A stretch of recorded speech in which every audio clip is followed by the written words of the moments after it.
আসসালামু আলাইকুম রহমতুল্লাহ। সুখসর কৃষি ইউটিউব চ্যানেলে আপনাদের সকলকে স্বাগত জানিয়ে শুরু করছি আজকের ভিডিও। আমাদের দুইটা মুরগি একসাথে বাচ্চা দিচ্ছে, তো এই দুইটা মুরগির 24টা বাচ্চা এখন বর্তমানে আছে, যেগুলো আমরা একসাথে একটা মুরগির কাছে রেখেছি। তো এই মুরগির বাচ্চাগুলোকে রাখার জন্য আমাদেরকে জায়গা বের করে নিতে হবে, যেহেতু খাঁচার মধ্যে এতগুলো বাচ্চাগুলোর মা এবং খাবার পাত্র, পানির পাত্র এগুলো রাখাটা খুবই কঠিন হয়ে যায়, যার কারণে এদের জন্য একটা স্পেশাল ভাবে জায়গা তৈরি করে নিতে হবে। তো এই জন্য আমাদের যে ছোট গরুর ঘরটা আছে, এই ছোট গরুর ঘরের মধ্যে ইনশাল্লাহ এগুলোকে রেখে দিব। তো এইখানে অনেক ময়লা আবর্জনা পড়ে আছে, বিভিন্ন বাড়তি অপ্রয়োজনীয় যে জিনিসপত্রগুলো আছে এগুলো এখানে রেখে দিছে। এই ময়লাগুলো পরিষ্কার করার চেষ্টা করতেছি এবং রডগুলো উঠিয়ে ভালোভাবে বেঁধে রাখলাম। এটা পরিষ্কার করতে করতে কৃত্রিম প্রজনন কর্মী চলে এসেছে।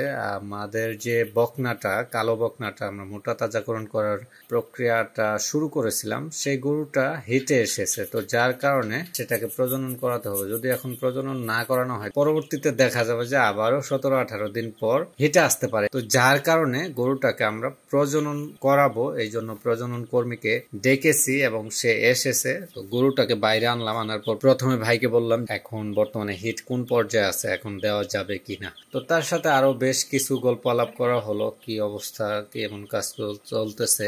সিমেন্টটাকে স্বাভাবিক করার জন্য একটু হালকা কুসুম গরম পানিতে ভিজাতে হবে। এই পানিটা গরম করতেছে, এর মধ্যে আমি তার সাথে 2-4টা কথা বললাম, পরীক্ষা নিরীক্ষা করে দেখে তারপর সেটা এআই গানের মধ্যে ভরে গাভীটাতে প্রজনন করাবে। তো এই বকনাটাকে এর আগেও আমরা প্রজনন করাইছিলাম, তারপর আর হিটে আসে নাই। তো যার কারণে আমরা একে মোটা তাজাকরণ করার প্রক্রিয়াটা শুরু করি। এরপর এই যে আবার হিটে আসলো, দেখা যাক ইনশাল্লাহ কি হয়। 17-18 দিন পর এটার ফলাফলটা আমরা পাবো। তা না হলে আবারও দেখা যাবে যে 3 মাস পর হয়তো আমাদেরকে চেক করতে হবে এই গরুটাকে।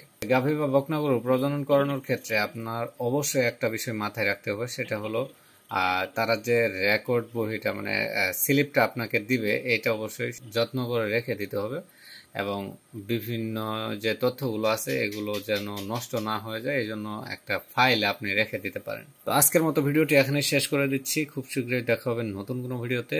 এ পর্যন্ত আল্লাহ তাআলা আপনাদের সকলকে সুস্থ ও সবল রাখুক, এই কামনাই করি। আসসালামু আলাইকুম ওয়া রাহমাতুল্লাহ।